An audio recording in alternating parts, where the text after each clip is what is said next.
Do you see my slide? Yes. Great. So thank you very much. Thank you. First of all, thank you very much for the invitation. And I apologize that indeed normally I do not participate in real time, do not join these meetings because I have this time has a clash. I need to pick up my son from school. And today I have managed to find a substitute for this role, but normally it's not so easy.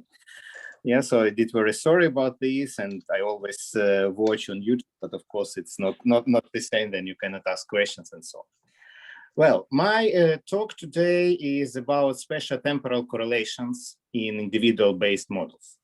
And this talk is based on joint paper. This Otsa Vaskainen and Panu Somervo from Finland. This paper is published in Journal of Royal Society Interface, so this applied journal. And actually, the talk is based on the supplementary materials to that paper, which is quite long mathematical manuscript itself. So what is it about? Then they study some dynamics of particles of discrete systems in certain spaces. So for example, we're interested in the behavior in time of gamma t, which is finite countable subset of particles at time t. So these particles are in certain space X, for example, Rd, or Rd times some discrete set of spins. So each particle, for example, has certain characteristics, certain type. Or more generally, these particles in some abstract space X, locally compact Polish space. And also, if this is speaking about countable sets, we normally restrict ourselves to the case of locally finite sets. There in each compact, there are only finite number of elements. So this means the number of points in a set. And if we consider the set of gamma is locally finite configurations, we can consider also some mathematical structures on this set, in particular sigma algebra. And also we fix non-atomic Radon measure on this space X, if Rd, for example, Lebesgue measure, or if it's this case, say Lebesgue measure times discrete measure, unit measure on each of these types. So we consider the following, typically we consider the following classes of processes in gamma. So I'm speaking now about general jump type processes, but jump in the following sense, that after infinity is a small time delta small t, the configuration gamma t is replaced by new configuration gamma at time t plus delta t, in which some group of particles from gamma t disappeared and some new group of particles in gamma t, some new group of particles appeared and became a member of this new configuration. So this Xi was taken from gamma t and omega was taken from outside of gamma t, let's say in this way. They are finite. Moreover, we will assume that they are not, cannot be arbitrarily large by number of points, that there are some thresholds.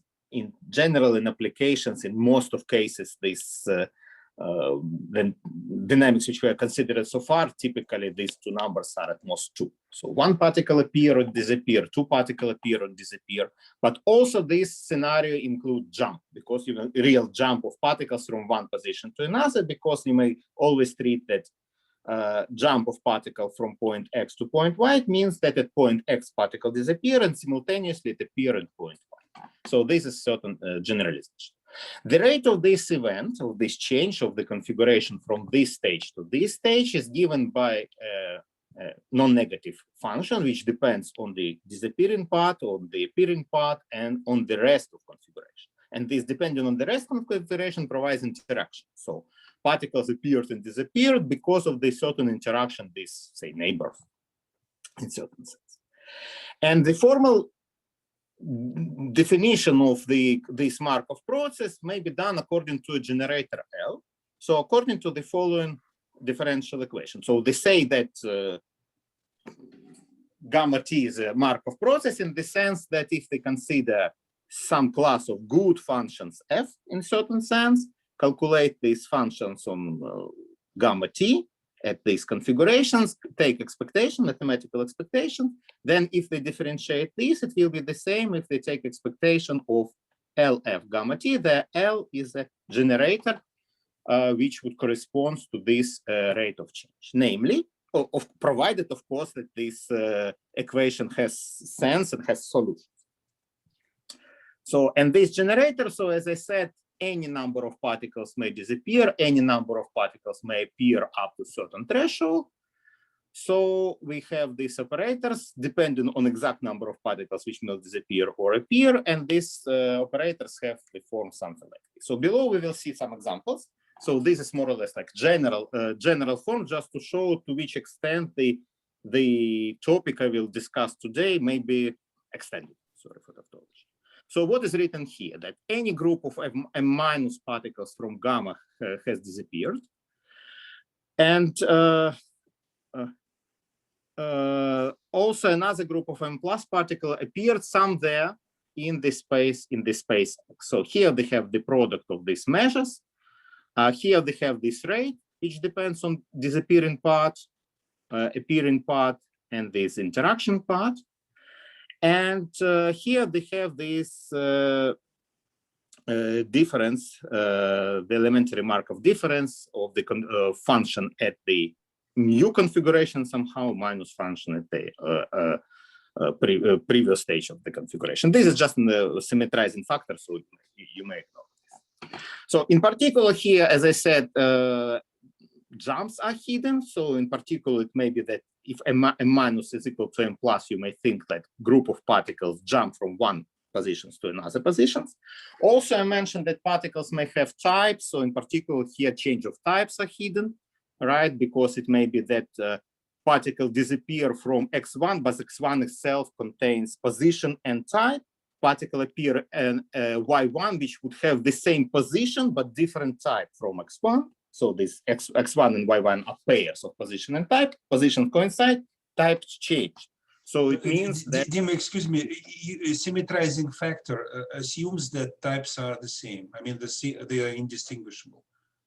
1 over M factorial. That means that they are indistinguishable. Or no, this symmetrizing factor is just you may ignore this at all. It's just to have certain formulas later on more correct.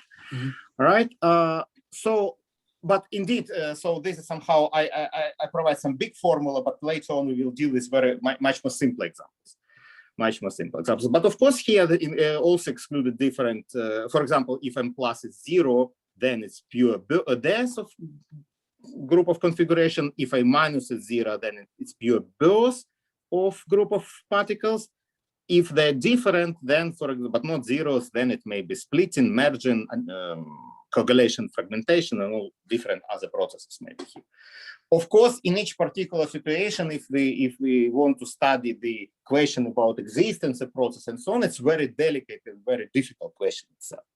But suppose, in some sense, we have process, or suppose we have at least evolution of the statistical characteristics of this process, which are I'm going to describe now.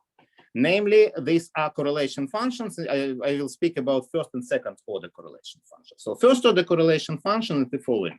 It's the non-negative function of one variable, such that for any non-negative g, if you consider the additive function over the configuration gamma t, take expectation, then it will have the following representation. So this g, this function kft. In particular, if you consider instead of G indicator of some compact set lambda, then the expectation of the number of points in this set will be given through this form. Actually, this number is this random number, right? So gamma of t is random configuration. This number is the main, to a certain extent, the main object of investigation, what we can observe, because it's typically we cannot say exactly something about pattern of gamma t, but they may want to say something about the distributions of these random variables, gamma t and lambda. There, t is non-negative and lambda is compact set. So, and this is the definition of the first order correlation function. Similarly, we can consider second order correlation function. So this is symmetric function of two variables. And if you consider now any symmetric function g, two of two variables, and if you consider the following quantity, then it will be a bit similar to this one, right? So it will be the following formula is double integral. So this is like a density of the probability to find particles here and here at the positions x1 and x2. And again, in particular, if you consider two compact sets, lambda 1 and lambda 2, and consider expectation of the product of these random variables, you will get the following formula. So here you see the second order correlation function and first order correlation function on the intersection. And of course, in particular, if they are disjoint, that this term disappear and you have this more simple, right? So they have this, and also we can consider covariance. So for example, for disjoint lambda 1 and lambda 2, if you consider just covariance of these two random variables, which is as usual, so expectation of product minus product of expectation, then it can be rewritten through the so-called spatial cumulant, special second order cumulant, which is just the difference between second order correlation function and product of first order correlation function at this point. Right. What is of course important here that we consider this random number and this random number at the same, for the configuration gamma, at the same moment of time t.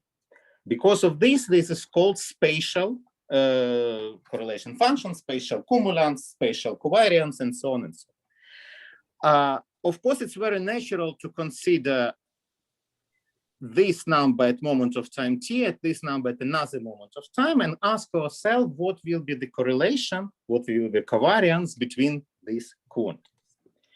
Dima, Yes. I would like to ask one question, which is worrying me a long time, related with your remark. When we consider stochastic dynamics, in particular Markov dynamics, yeah, Right. we have evolution of states of our system, and typical question is what is behavior in time, limiting behavior, invariant measures, etc., etc. But I do not see somehow concrete motivation from physics or from biology why we need different time expectation, why we need correlation functions for time space behavior. Can you give me some hint? No, exactly the only, no, not the only, but somehow what I know the explanation from mathematical physics and from biology. So biology is just the standard interesting question. You know situation now, you want to know how it will be correlate with the future, right? So not only the fact that, of course, say density in future depends on the initial density, but you want to know how the patterns or how the number of points now and in future are dependent. So this is this exactly absolutely somehow this absolutely natural question from the point of view, because it's not so important to know the correlation now between two facts. What does it say? That number of points, number of cases in this area, in this number of COVID cases in one city and another city correlated now. You want to know if you can, for example, if you're asking about practical question, you made some exploring work in certain city and you calculate very precisely and you know a lot of things in one city. You spend a lot of money to do this research and you want to know what will be in another city, but you want to know what will be in another city in certain future, right? Or you may revert time and ask the same question about the past. So you have situation now, how it's correlated. That's the fact that 3 months ago we took off the, I don't know, vaccination or mass regulatories and so on and so on, right? And you, in any case, the correlation between these numbers, right? Dima, in any case, it is related with dynamics of your state. I don't know if it is possible to produce any measurement of your process with different times, yeah? This is the crucial point, because from mathematical point of view, it's absolutely unclear how to fit this approach into the standard approach about evolution of states. Because evolution of states expects averaging to a certain extent at given moment of time, and then how this averaging goes over the time. And the crucial here that they ask completely another question. They ask question which is sometimes called about random field. So you have not Markov process, you have Markov field. You want to study in space-time joint evolution, joint distribution in space-time. You want to know, and this is somehow the main technical obstacle why we developed this technique, because it's absolutely unclear how to go in on the language of measures. Because it's impossible.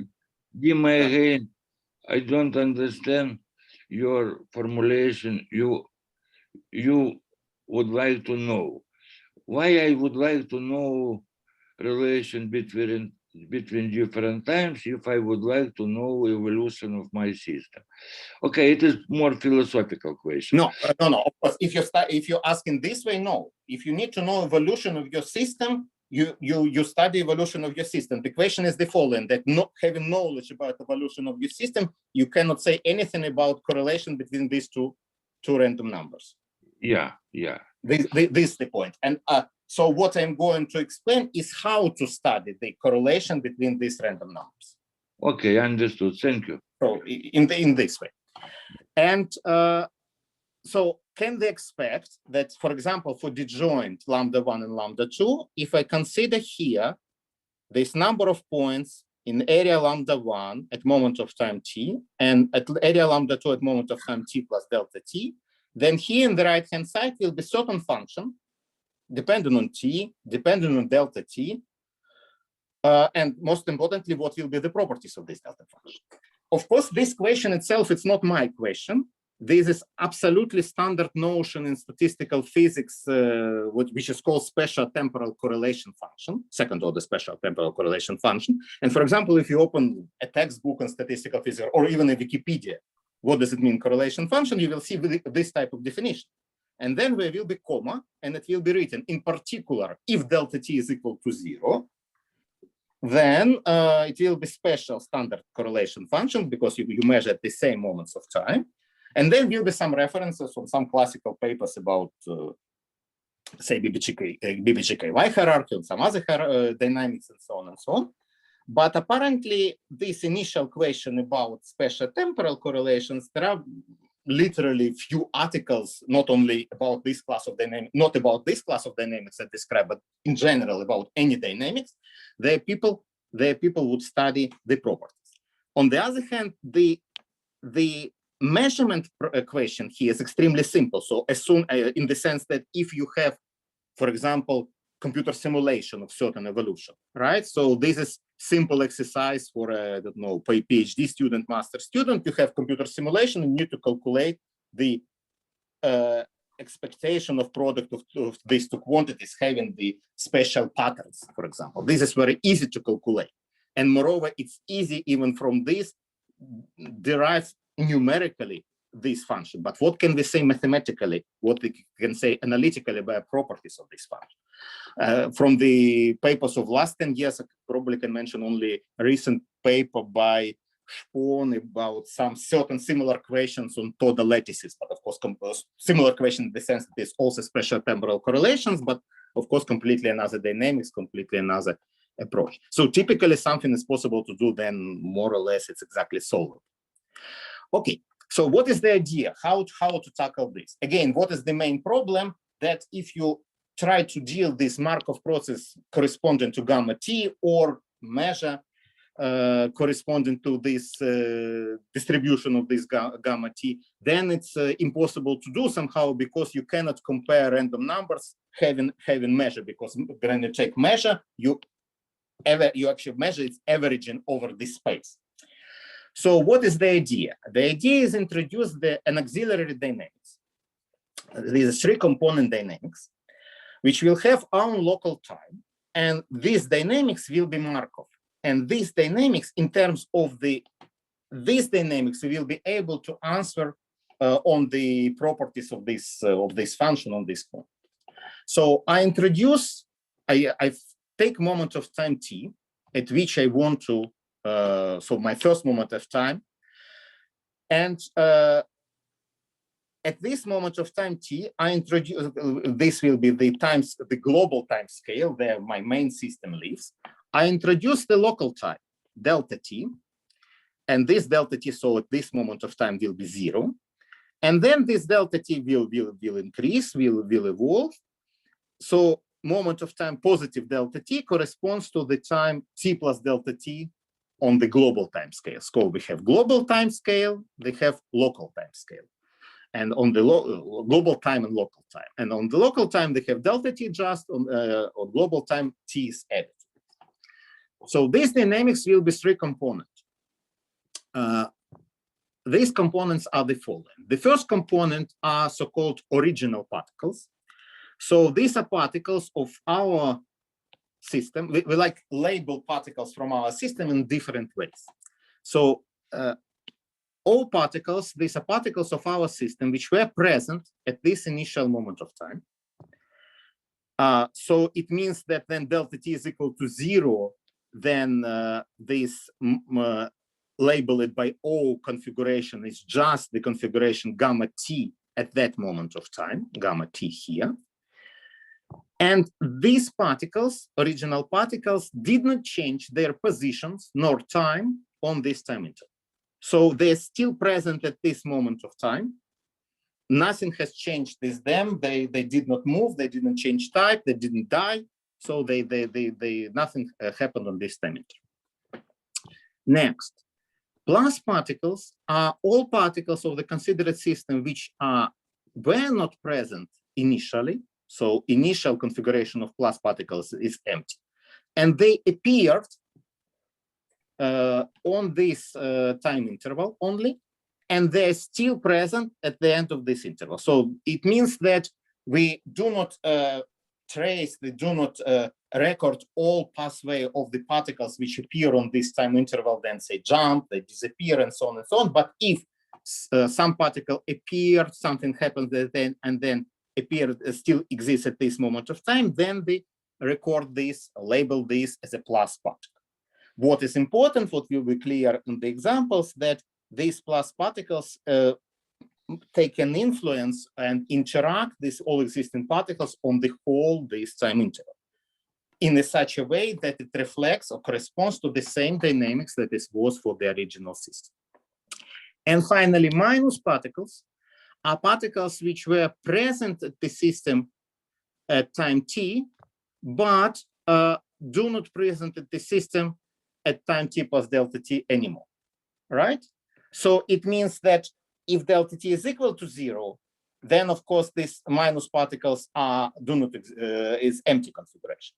But if delta t is positive, then we will put label minus on any particle of the system which, for example, change its position or die. So instead of just taking it from the table, they just label it by the sign minus above, like a label.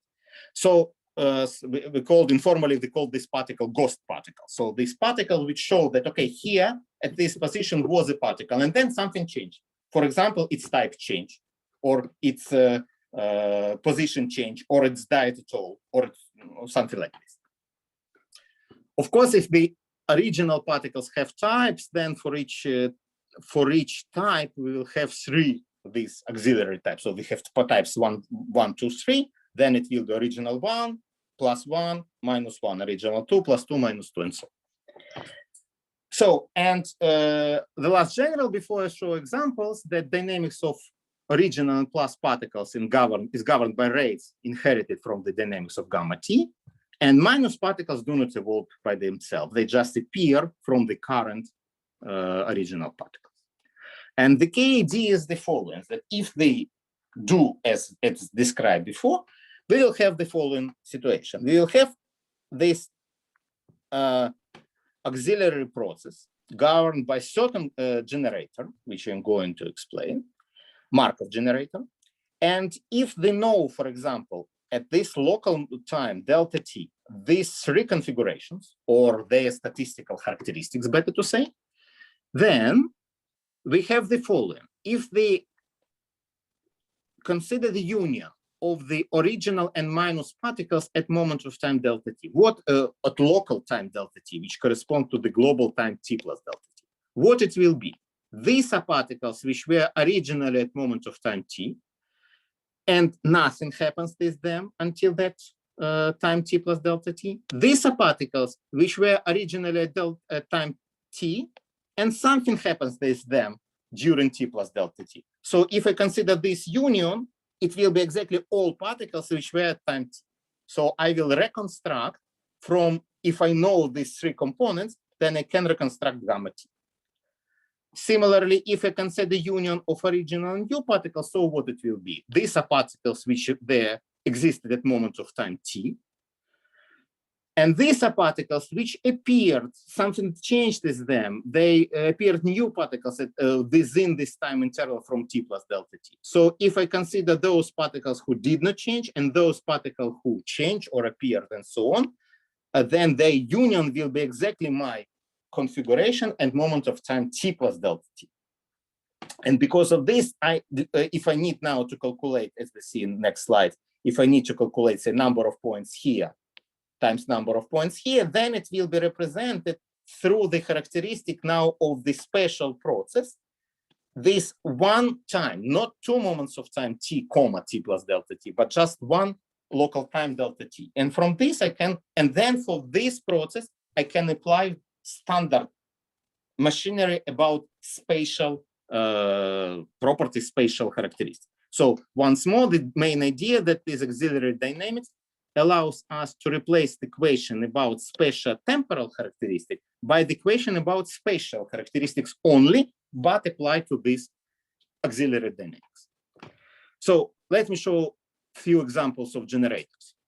So say part of generator corresponding to the pure depth of one particle. So just bear in mind that here will be plus and something else, which will be on the next slide. So one particle disappears from the configuration. This the rate, some non-negative function d, depending on this particle and on the rest of the configuration. So the corresponding generator of this auxiliary process will be the following. This particle, now we will, instead of gamma, we will have original and plus particles. They are both in the game. So original particles, if particle which was at moment of time t is going to disappear, it's not just disappear, but they also record it. It disappears from the configuration of original particles, but they add it to the configuration of minus particle. Just to say, okay, here at this position used to be point of the configuration. It's not here anymore, but they record this by labeling it by minus. And what is crucial that the rate of this event is given. So you see the function is the same. And here they write the union of original and plus particles, because both original particles and newborn particles, newly appearing particles, are in the game. They interact, right? Because if you look at the global time, this union is exactly our gamma t. If you write here delta t and here delta t, then it will be gamma t plus delta t, right? So this union is exactly what is present now in the global time of the configuration. Whereas if plus particle disappear, then it just disappear as usual, disappear.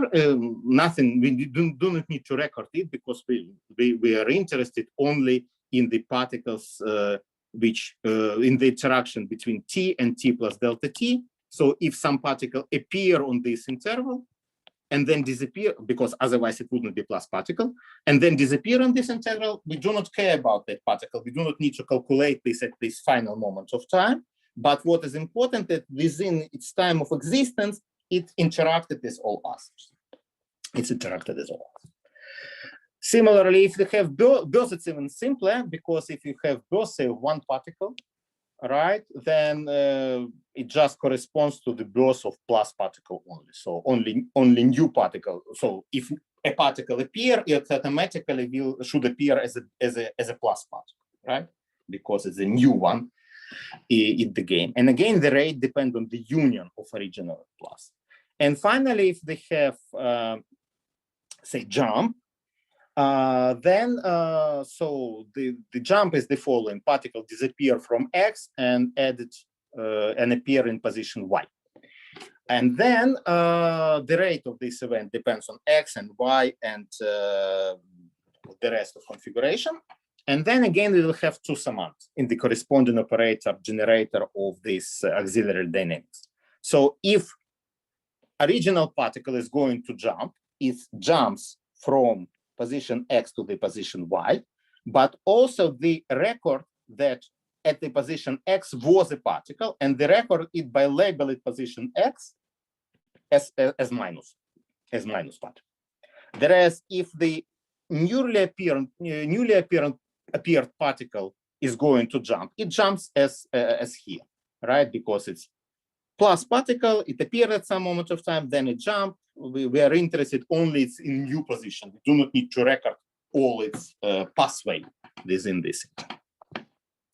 So these are just the most somehow simple basic examples of such operator. So I remind you that they have the crucial that they have the following inequalities. Of course, from this they can immediately easily obtain if they want to calculate the density of our system at moment of time t, it will be just the density in local time of delta t, the local time delta t of the original particle plus minus particles, density of minus particles, and similarly here, original and plus. Of course, all these objects, they depend on t also, because at moment of time t, the local time starts. It's like the initial condition, and just omit this dependence to simplify notations. But what is more interesting for us is this. So what we're going to have, we're going to calculate here number of points, here number of points. So here will be number of points here, and you multiply. You multiply these two objects and you take the mathematical expectation. So then you will have 4 summands. To here, you multiply, you'll have 4 summands. And it's just straightforward calculation. You will get the following. So you will get what we wanted.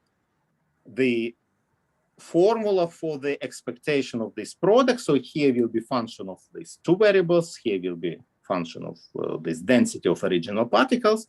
And this function of 2 variables will be calculated as follows. So what is written here? This is spatial pair correlation functions between, say, original and original at points x1, x2, original at plus at point x1, x2, and so on. So if you now know properties, information, values, behavior of this spatial correlation function of second order between these different types of these auxiliary dynamics, then you can recover this function. Yes, and also initial conditions. So at moment of time, at local moment moment of local time delta t equals 0, you will have just for original, you will have just the pair correlation function for our system, for our main dynamics. Whereas I remind you that plus and minus particles at moment of time delta t equals 0 didn't exist. So therefore the corresponding correlations are 0. For each of these components, it's possible to write differential equation, all right? Produced by, depending on, of course, it will depend on the particular generator. So as much you can say about solution, you can say about this function. Also, similarly for, of course, for covariance. So if you're interested in the covariance of these two random numbers, right, at different moments of time, then here will appear analog of special temporal cumulant. Will be the corresponding sum of special cumulants again between different types of particles. So this is nice. There's like a general explanation of what we can do. The question is only what really we can say about these quantities. Apparently, we usually cannot calculate them explicitly. However, there are several models that can be done. So exactly solvable models. It's not necessarily mean that these models are simple, but they are a bit simpler than others. So one of them is the called contact model in continuum. So this is the model there. You have the constant des m, and you have the additive birth. So the birth is given by an additive function, and this model described then it's a model also described the kind of branching mechanism there. Each particle send an offspring from the position y to the position x. So here A is non-negative integrable kernel, say symmetric on Rd, M is positive constant. So this model was originally considered by Richard Darrett, and then it was considered by Yuri Kondratyev and Skorokhod, then by Kondratyev, Kudovy, Pirogov, and there were also several other papers about this very interesting and deep model. And for this model is exactly solvable in the sense that you can explicitly write solve equation for the first order correlation function, for the second order correlation function, and so on. So if you consider here the auxiliary dynamics, then the density of the original particles will satisfy the following equation. Sorry for a bit bulky notation. So delta t is a moment of time, as a local time. So, and this is partial derivative with respect to delta t. You can solve, of course, this elementary equation, and it will depend on the initial condition, initial in the sense of local time delta t, and which will be, I remind you, exactly the density of the system at time t, or at the global time t. And this density satisfies, as I said, exactly solvable equation. It can be written. Of course, the solution can be written explicitly. The properties of this solution are more delicate. Yuri told about some of these properties, so this is quite big area, but at least we have they know this function explicitly to a certain extent. Moreover, what is possible to do here, it's possible to write equation for the special temporal cumulant, second order special temporal cumulant. The equation will be a bit similar, by the way, to this one. So you see here just a kind of convolution with respect to one of variables of this function of two variables. And here they have, oh, sorry, here should be x, not y. And here they have, so you see that this equation is non-homogeneous. So here they have this function which came from this.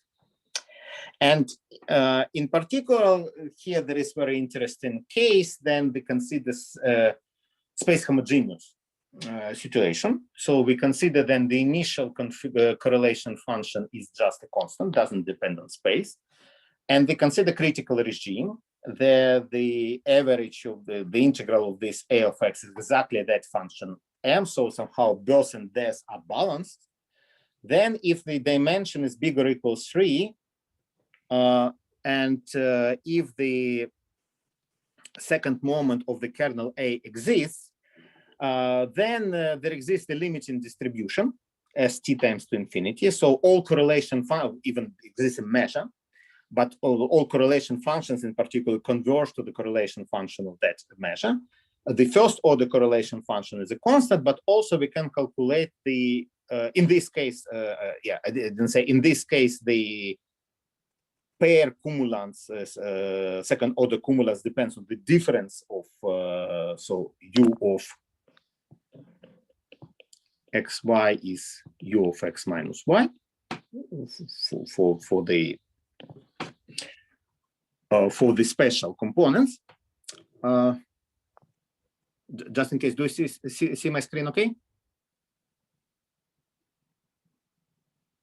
Yes, we do. Yes, we do. Okay, sorry. Yeah. And in this case, it's possible to calculate, you may take the Fourier transform of this function, like as a difference, and then there is a limit of this Fourier transform that t tends to infinity, and this limit can be explicitly calculated. So in other way, you know the stationary profile of the cumulant, or profile of cumulative stationary regime vectors. So what we can say for our case? So for our case, we can also consider the using in this situation, right? We can consider the special temporal cumulant. Also, of course, it will depend on the space variable only. We can consider Fourier transform, and we can calculate explicitly the limit, for example, then t tends to infinity. So what does it mean? Of course, you may say, well, we have moments of time t, they have moments of time t plus delta t. If t tends to infinity, then both are infinities, of course. But this means the following. We have the limiting distribution. What does it mean? We have, at this limiting distribution, the dynamics will continue. So it means that they have certain configuration of points, they have certain evolution, but now at each moment of time, the evolution will have this, this pattern of points will have the same distribution with respect to the same limiting measure. But of course, patterns at different moments of time will be still different, and it will still be interesting question about the correlation between or covariance between number of points in certain regions at those different moments of time. But after the configuration or the system is in the stationary regime. So t tends to infinity, but the result is still depends on delta t. And here they have the explicit expression. We can study some fuzzy properties. On the other hand, here we have also another result that if we now fix t and pass delta t to infinity, then the answer will be 0. This shows somehow, informally speaking, that the model are sensible from somehow it behaves as they expect, because this corresponds to the so-called stochastic independence. It tells us that if we consider number of points now and at infinite future, then these two number of points are not correlated. These two random variables are not correlated, right? So the covariance should be 0.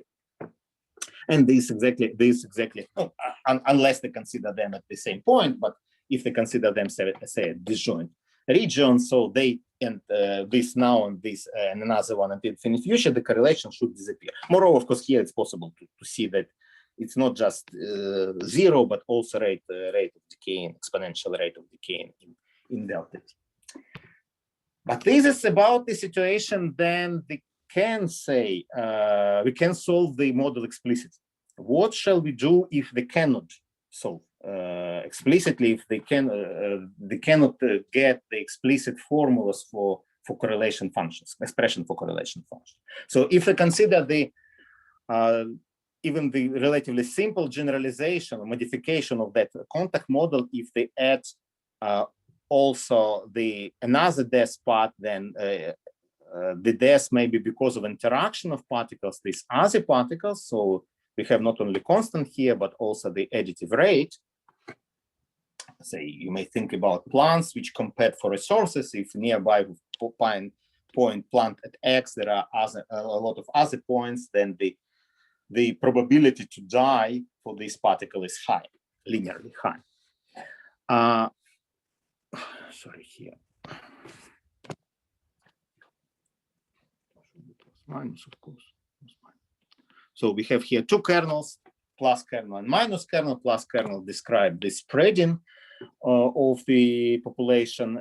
Minus kernel describe the competition side population. This is a special logistic model proposed by Bolker and Pacala, Dickman Low, studied for finite configurations by Fourier and Maillard, and then by Etheridge, then for infinite configuration in our papers and more recent papers, and many, many others. So here the multi-dots are important. There are a lot of papers about this model. And in this model, we cannot find correlation function explicitly. The first order correlation function depends on second order correlation function through an evolution non-local equation, differential equation. Second depends on third, which I didn't introduce, but it's more or less, and so on and so on and so on. And one of the way how to deal in general these objects is to consider certain mean field, or certain scaling, but to say, for example, mean field approach. So say I consider, instead of those kernels A plus and minus, I consider the scaled kernels using this, for example, using these formulas. And then I consider initial conditions. So I assume that my first order correlation function depends on epsilon through certain certain function Q naught, which I choose, and it has the following structure. Second order correlation function is the product of the same function Q naught, calculated again at epsilon x1, epsilon x2. And here I have some O smaller ones, so some terms which converge to 0, then epsilon tends to 0. And then it's possible to show that if I do in this way, if I consider kernels like this, and if consider initial condition like this, then there is, under certain, of course, restrictions on the kernels and so on, then the correlation functions also preserve the same property, the same structure. So the first order correlation function will have the same, this form, the second order correlation function will have again the product form, their Qt satisfy the non-local, non-linear evolution equation. This is exactly the equation about which Yuri Kvadratyev mentioned at the end of his talk about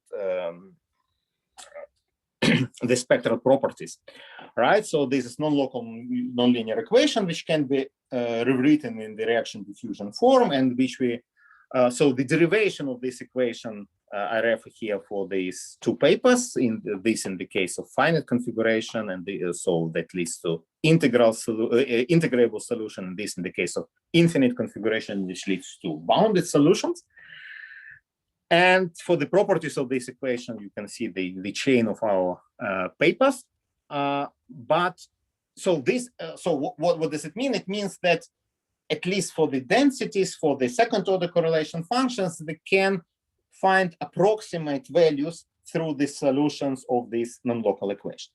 And in principle, of course, we can apply the same technique for this auxiliary dynamics. But since one of the main objects is the cumulant, for the cumulant, this technique itself tells us nothing, because if you remember, cumulant was the difference between second order correlation function and product of first order correlation function. Now, second order correlation function is approximately product of QT, and first orders are also QT. So when you consider difference, it will be just O1. It will just O1, O small. So it means that to say something, they need the next term of the expansion. And for this, there is an approach which was originally proposed on the very heuristical level by Otto Vaskainen and Stephen Cornell. Informal name for in this our group, in their group, for this is the voodoo method, because somehow nobody could explain even informally why does it work, but it worked. And then it was mathematically justified in our joint paper in theoretical ecology. There's many co-authors, and then it was generalized. So it was exactly justified for this Bolker special logistic model, and then it was generalized for the very large class of models in our paper, this Steven, Evgen Suprinenko, Otz, and Panu. And this later paper is published in Nature Communications 2 years ago. So we proposed there even some framework there. People who are not mathematicians somehow may put the rates, and the computer will produce all needed equations, which I will go into explain in a second. So the idea is the following. Instead of correlation, or in addition to correlation functions, we consider now cumulants. So the first cumulant is the first order correlation function. Second cumulant, you remember, is this object. So the third cumulant is the following. So this is third correlation function minus product of first and second plus product of first, and so on. And then they write evolution of correlation function equations, better to say, for correlation functions in terms of cumulants. Now equations will be nonlinear, of course. They introduce these scaled kernels and so on and so on. And then the idea is that if you look in the cumulants, and if you look in the mean field approach tells us the following, that the leading term for the expansion of cumulants, then they introduce this epsilon, will have the following form. Here will be just Qt epsilon x, and these are zeros. So this column are zeros. So in other words, if you consider this as a cumulant and consider the corresponding correlation function, you will get exactly this product structure. So the corresponding correlation functions will be first component qt, second component qt times qt at different points, and so on. Third component product of three qt's, and so on. And then somehow here it's natural to assume what will be the next step of approximation. The next step of approximation will be epsilon power d. So, and then here will be two functions, right? So here was only one function, here will be two functions, and the rest are zero. And then if you just put this as an ansatz, if you wish, in the corresponding nonlinear equations for cumulants, it's possible to show that these two functions, together this Q, satisfy closed system of equations. More precisely, equations for this PT and GT will be linear non-local evolution equations depending on this QT. So this PT plays the role of like correction term for the density. So because the first cumulant is the first correlation function, so the density is apparently not, of course, not the solution to that non-local so-called kinetic equation, but this is the correction term. And the second term is the leading term, because here was zero, is the leading term for the cumulant. It's the leading term for the cumulant. So for example, for the logistic model itself, this second term satisfies certain non-local linear equation depending on the solution on the QT, but by the way, that it doesn't depend on P. So this always is independent equation. In particular, in the space homogeneous case, again, you may pass to the Fourier transform. And the same may be applied to the auxiliary model. So we have these three types of particles. They consider for these three types of particles, remember, they need to study their cumulants between O and original plus, and so on. So instead of, we needed to consider this object. And now we consider, instead of each of these guys, we consider its leading term. This is the corresponding G, which satisfies its own differential equation in local time delta t. So now we and each time here will be some O small of epsilon d, some smaller terms of correction, smaller correction terms. So now we can just consider sum of these four, and it will be certain function. So this sum of these four, we know initial condition for each of them. Again, similarly as we had for cumulant, and we can calculate. We can calculate everything because now all equations. Of course, this is not the full cumulant, but this is cumulant. This is the leading term of the cumulant up to this correction. So then they can calculate. Again, I consider here space homogeneous case. Then the density is constant. Cumulant depends on the difference. Then, of course, this logistic kinetic equation becomes the standard ODE, the logistic equation. And under some conditions, so if they have the kernels and this initial, because the choice of this initial leading term is our choice, very natural to consider this should not say just zero. So initially, for example, particles, they are distributed according to Poisson law. So if you remember they had that they say correlation function depending on epsilon is just the product of these solutions plus O of one, O small. But we may assume that there is not any O small, so just initially we had just the product structure, just the Poisson measure. So this is zero, not a problem. I remind you that all equations for G are non-homogeneous. So because of this, even zero initial condition leads to non-zero solutions. Suppose also they have these, because otherwise everything will extinct. So it's not interesting somehow to study. And then they can just explicitly calculate, again, the Fourier transform of this special leading term of the special temporal cumulant. So a bit long expression, but explicit. So this function is just the difference of Fourier, proper difference of Fourier transform. And of course, you see, since it's here, to have, for example, then delta t converge to zero, converge to infinity, so this would be zero, they need that this will be negative, right? And here it's a bit more delicate question. So in particular, if it's indeed separated from zero from below. And this holds, say, if the following inequalities between kernels holds. This is very important inequality, apparently, because it leads to its necessary condition and sufficient condition for the so-called comparison principle on the kinetic equation. But it holds, say, then shapes of A plus and A minus, for example, are the same. So if they have these, then they can, we know that the this leading term of the special temporal cumulant is integrable. They can consider now the inverse Fourier transform, and moreover, they have this stochastic independence. So if I pass delta t to infinity, then this cumulant will vanish. Of course, again, it's not the whole. I don't know that the whole cumulant converges to zero. I know that its leading term for that expansion in epsilon converges. And moreover, I also can consider the behavior at stationary regime. Again, for this model, it's long-standing and big problem. There's a stationary regime exists for the microscopic model, for the stochastic model itself. They can say something about situation when time converges to infinity for the whole model.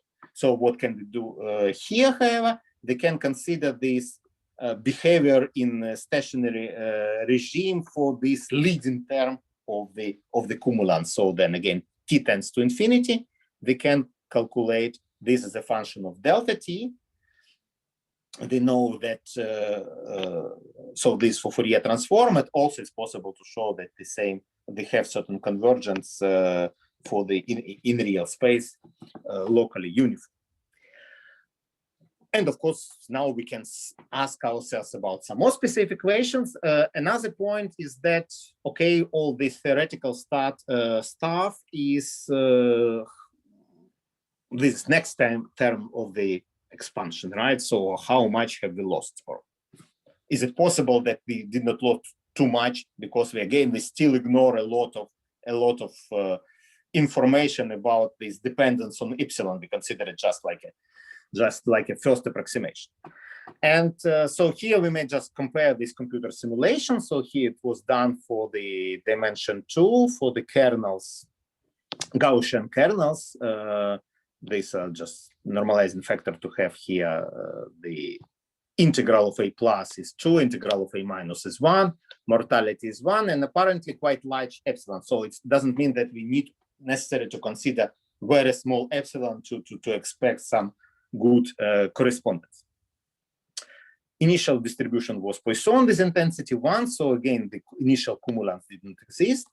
So what we are going to consider, I remind you that the leading term of the cumulant, of the pair cumulant, was epsilon square g of epsilon, say x1, epsilon x2. Now we have they have space homogeneous case, so we have here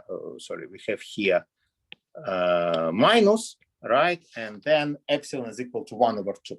So this is the leading term, so 1 over 2 square. And this we consider at stationary regime, so then t tends to infinity, and they're interested in the behavior of delta t. So in other words, we have evolution of our dynamics. This evolution reached the level then the, say, density does not change, right? Because t tends to infinity, they are at stationary regime, but we still have particles continue appear and disappear, and they're interested in the covariance, in the correlation between number of points now and after a certain time. So, and here you may compare, you can see the solid lines are solutions are just the numerically calculated numerically calculated functions. So the inverse Fourier transform for this quantity. Of course, it's impossible to calculate this explicitly for arbitrary group potential, it's probably 0. All right, and those are the results of computer simulations, which are quite long-standing, right? Because, in particular, because to reach stationary regime, so you need to run the simulation for a while to be sure that somehow the population doesn't, the statistical characteristics like density, for example, doesn't change anymore. But you see that we can see quite good correspondence. Also, we can see here that, of course, then delta t increases the absolute value, the value of this cumulant becomes smaller, right, as it should be, because they know then delta t converges to infinity, it should converge to 0. So it's quite agreed. And also, I will not speak too much about this. I just mentioned that, as I said, it can be generalized for the multi-type configurations. For example, here we consider a dynamics of two types, hosts and parasites. So these dynamics of the following form: each host performs kind of special logistic model, so it may produce other hosts, right? This spreading kernel or diffusion kernel A+. It's also may die because of the competition. These other hosts, we didn't include here the independent death. It will not change the picture actually, but also we have parasites. And first of all, parasites may die independently just because of age. But what this was not the most important, that hosts may become parasites. So the point from being host became infected and became a parasite, and each host may become a parasite if there are a lot of parasites around, right? So we have this rate here. This rate is linear or additive in the parasites nearby, right? Not necessarily nearby, but as more parasites they have, and for example, if this bee has short range, then if as more parasites they have nearby, more chances they have for the host transform to the parasites. And then they can introduce the auxiliary dynamics. Now we'll have, as I promised, 6 types of particles, right? So we'll have for hosts O plus minus, for parasites O plus minus. Now we may speak about special temporal behavior of hosts between themselves, hosts and parasites and hosts. So this means that at time t was host, at the time delta t plus delta t is parasites. Here we have opposite. And again, they can consider these leading terms of the expansion. Of course, now it will be matrices of systems of differential equations governed by certain matrices. Again, under certain conditions, under certain relations between coefficients, between kernels of the system, we can show similar properties that, again, they have stochastic independence, at least for leading terms, and they have explicit expressions for the cumulants or leading term of the cumulants at stationary. And the last is just, again, the correspondence for the computer simulation. So these are these 3 different types of cumulants between host and host, parasites and parasites, host parasites, parasites hosts. So here you see the interesting effect that. So this is in real time, in real space coordinates. So if you consider how this depends on time, on this temporal lag, if you wish, delta t. So now, like t tends to infinity. Now we are looking, we are working at the stationary regime, and we want to see how this property to be correlated change this time at that stationary regime.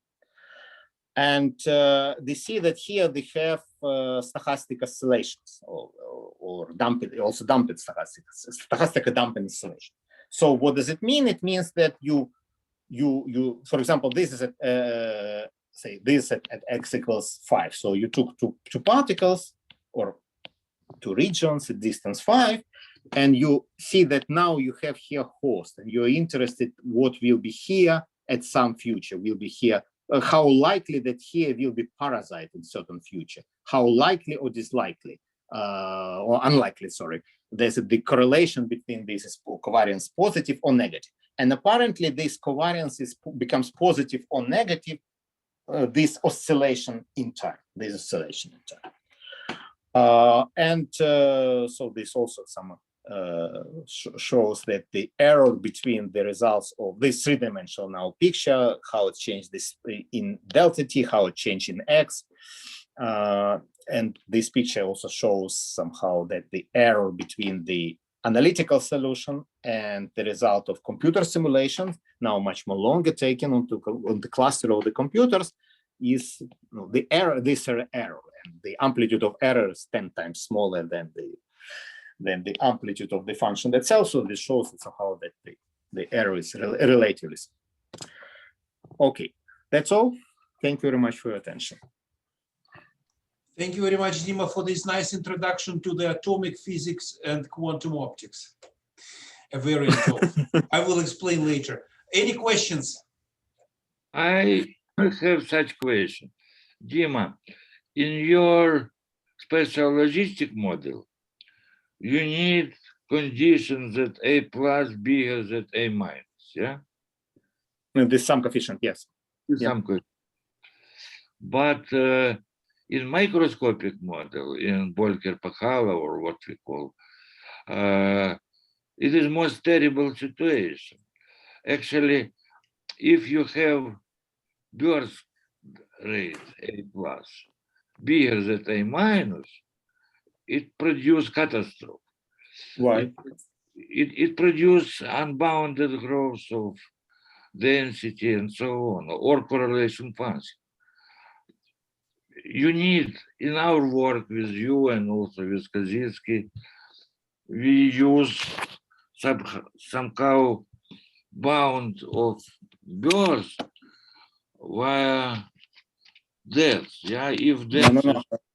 So, sorry, we indeed the derivation of this equation, for example, was made under the condition that A minus dominates A plus, but this derivation of the equation, it's not because the dynamics will explode. It's because we were not able to show this without this additional condition. No, it will be not explode, but we can show that in such situation,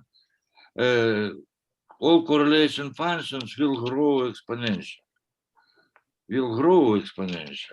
You cannot bound correlation functions if you have not enough mortality.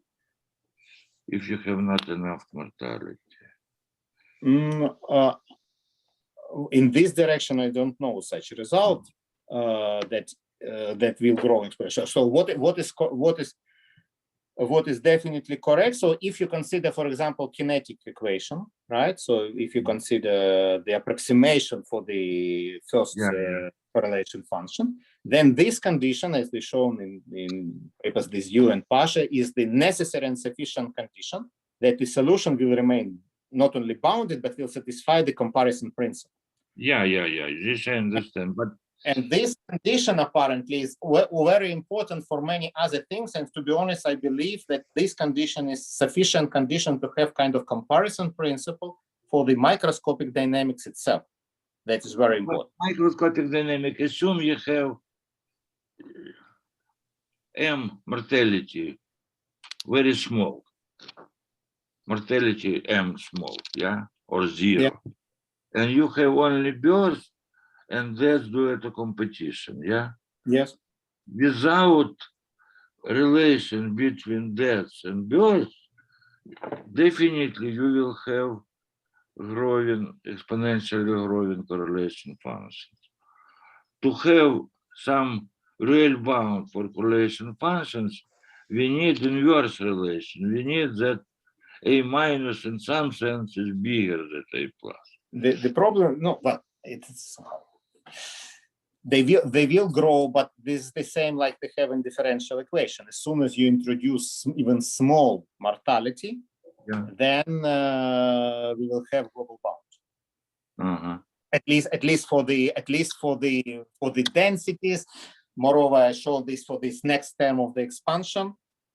So what is the statement that again, if you consider just for if you forget about all these special temporal things, we speak about special only.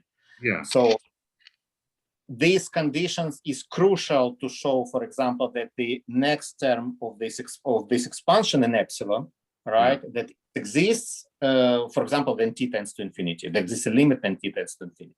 Without this condition, different pathology starts. Different pathology starts.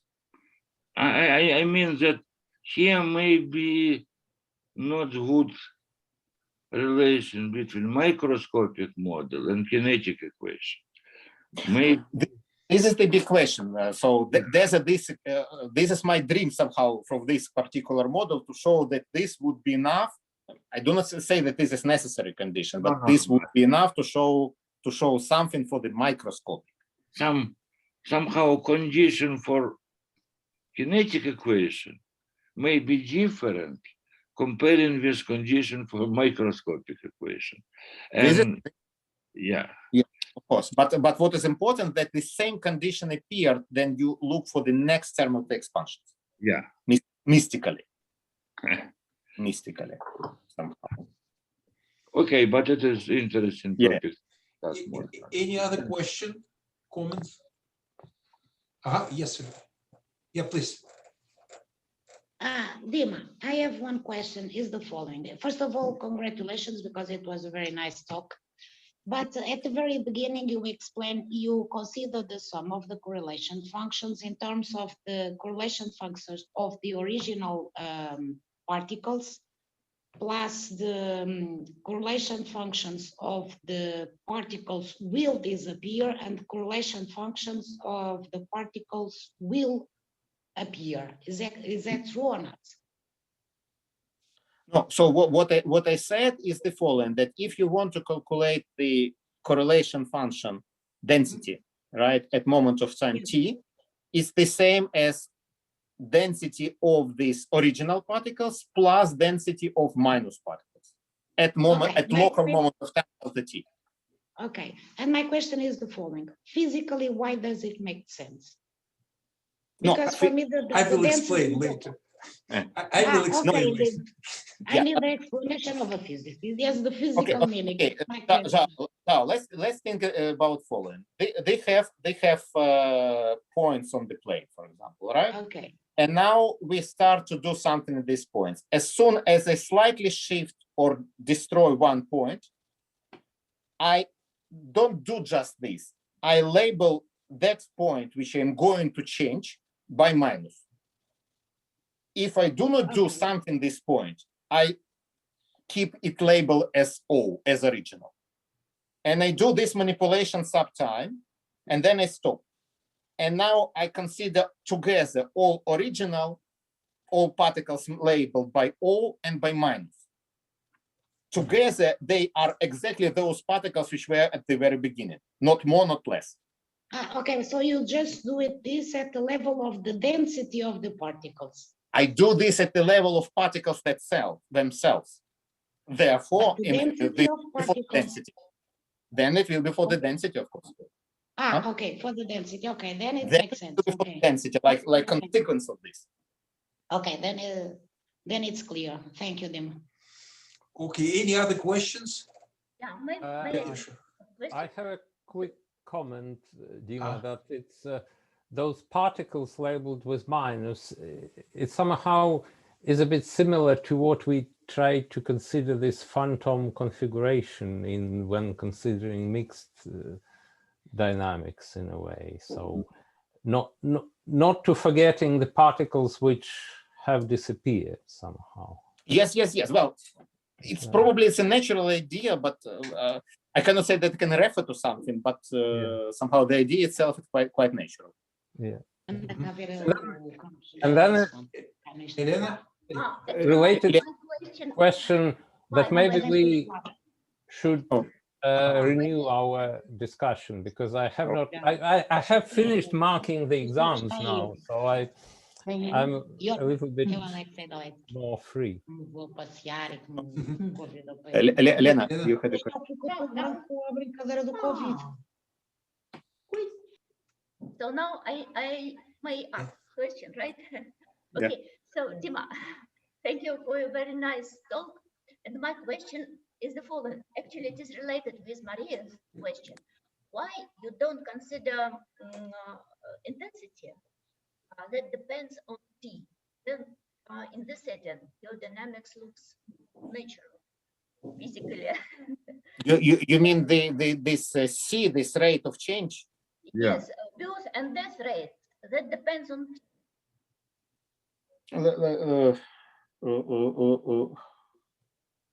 then it looks more natural to introduce such dynamics. And it's a huge correlation that depends on T also, in different time. No, I don't think it's a big problem. Well, it's not a big problem to consider. What can we say about this? It's a bit more delicate. But then you don't need to introduce this configuration points which stay, which not, which appears, which disappears, because they you describe in terms of this intensity. No. You mean us to consider this? This I don't know. It's not a big deal. And of course, there were some papers. Always, as I can see from chat, always has disappeared. Always also considered cases then the rates depend on time, right? But again, this is not a question which rate you consider. The question is, you have configuration at moment of time 1, you have configuration at moment of time 2, configuration itself, and you want to consider correlation between these configurations, correlation between number of points at 2 different moments of time. The fact that you control how they change does not tell you that you can just consider that how these patterns are correlate, right? Because then you consider rates which depend on time. No, okay. So, but again, the problem is the following: you cannot pass to the correlation functions to the special correlation function. As soon as you pass to the special correlation function, you average over space. You have time which evolves. What you may consider? You may consider density at time 1, density of time 2. Correlation between particles, spatial correlation between particles at time 1, special correlation between particles at time 2. These are 2 statistical characteristics, but this tells you nothing about correlation between particles at time 1 and time 2. Right? You have like 2 coordinates, time and space. Yes. If I want to consider the correlation between these pairs in time space, if you consider any statistical characteristics at one time, you average and time is and that's it. So you consider like think about like a rectangle, time space. So as soon as you consider, say, density or special correlation at time t1, you fix one side of this rectangle. At time t2, you fix another side. What you can consider now, if I want to consider like a diagonals, whatever, right? You cannot consider this characteristic, or at least I don't know how. Let's put it this way. No, but I mean that if you consider the dynamics with coefficient that depends intensity, depends on the space variable, then it is very natural to consider correlation in space, 2-point correlation function and so on. But if you consider now the coefficients, the intensity of birth and death that depends on x and t, it is, in this case, it is also very natural to consider 2 correlation function in the expanded space, time plus. No, this I agree that if you ask that it's possible to extend what I said today to the case and coefficients depends on time also. Yes, of course. Again, it's a very big question of how far we can. Well, probably it's interesting to consider to certain relatively simple dynamics where we can calculate something, right? And to see. Honestly speaking, here also always a big question: which questions to ask, right? Because I want to study covariance or I want to study correlation. I studied covariance and correlation. What will be the next question? The behavior, and then t tends to infinity, then delta t tends to infinity. Probably that's all, right? Because it's not like these densities. Then you may think about extinction thresholds and different other nice things. But anyway. Okay. Dima, Yes. last question. We have a very long meeting. Dima, if you consider simplest model, say Surgailis model, yeah? Yes. When you have independent birth and death and so on. And in this Surgailis model, you can consider time-dependent mortality and intensity of birth. Should be a solvable model or not? I did not consider this time, but I'm pretty sure that will be the same. Without time, of course, this auxiliary model will be solvable. So I can obtain everything explicitly. Right. But also here, again, there are quite natural questions. So you have Glauber dynamics. Yeah. You know, for Glauber dynamics, there is stationary regime. And you know that in this stationary regime, you have, how it's called, equilibrium Gibbs measure, right? Yeah. You have equilibrium dynamics.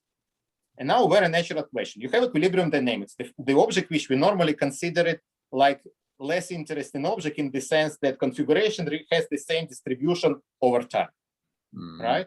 The question is the same. You have gamma T1 and gamma T2. Both are distributed according to Gibbs measure. How are they correlated? So these techniques allows to answer how they correlated, but allows to answer until the point then they can say something about pair correlation in this auxiliary model for the Glauber dynamics. It's not exactly solvable, of course, but again, you may apply the same technique, which I explained. It's more difficult, it's not published yet, but it can be done to certain terms, but it will be certain qualitative and quantitative properties of this approximation of this correlation. So something like this. Okay, let me then tell you the story, how it was in physics. In 1914, Muir, a British mathematician, published a fundamental volume, Treatise of Determinants. And in some chapter, I don't remember which one, but he explained the theory of orthogonals, a finite system of orthonormal vectors. If we construct determinants based on these systems, what are their properties?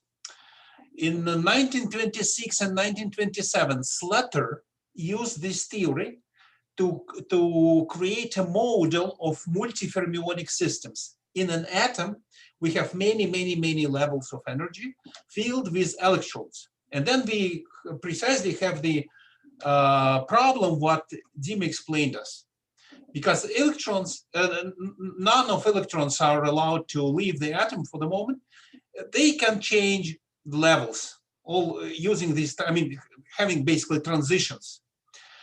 And well, the best model is a determinant model. Correlation function, and what is interesting that we have not only, you know that the elements of this determinant is so-called wave functions or elements of wave functions. All of them being squared and summed should give us 1 because it's a probability. And well, basically we know that minors of these determinants also are orthogonal to each other, and also being squared forms an orthonormal systems of correlation functions. Decomposition of correlation functions, what Dima shown us, in this case, it's simple decomposition of determinant into minors and the minors into smaller minors. Then there is very nice properties, equalities between squared elements of minors and complement bigger minors. They are called Syzyges in quantum physics. Syzyges, in fact, it's an astronomic term describing opposition of constellations of sun and planets, sun and moon, and something like that. So we have a lot of equations in this, basically in this problem, and the major application is quantum optics, lasers. And in particular, the last example, what Dima explained us between host and parasite, that is laser physics. This oscillation, it's laser. And that is how it works. The only difference is that in Dima's example, we have a Gaussian probability of transition. But in physics, we have Poissonian. Yeah. Exponential transition. That's all. But in fact, at least practically, it's done. It's in many cases what we have in lasers. This is precisely works like. But in case of atom, it's a little bit simpler, and we have this nice picture of determinant as engine of all the theory. Mhm. Yeah, thank you. Nice, very nice exposition. Yeah. Thank you. Okay. Thank you so much. Yeah, we have already 1.5 hours. I just wanted to say that next Sunday, I have 2 students of my PhD students having defending their thesis one after another. So, well, maybe we make a break. If someone wants to make a talk or have some topic to discuss, please feel free. I will write you an email, so feel free to respond, to propose some topic, invite friends, whatsoever. Okay. Yeah. Thank you. Thank you. Okay, have a nice week. All the best, and weekend, the most important. Bye-bye. Hope sunny. Okay, bye. You too. Bye-bye. Thank you. Okay, bye. Bye.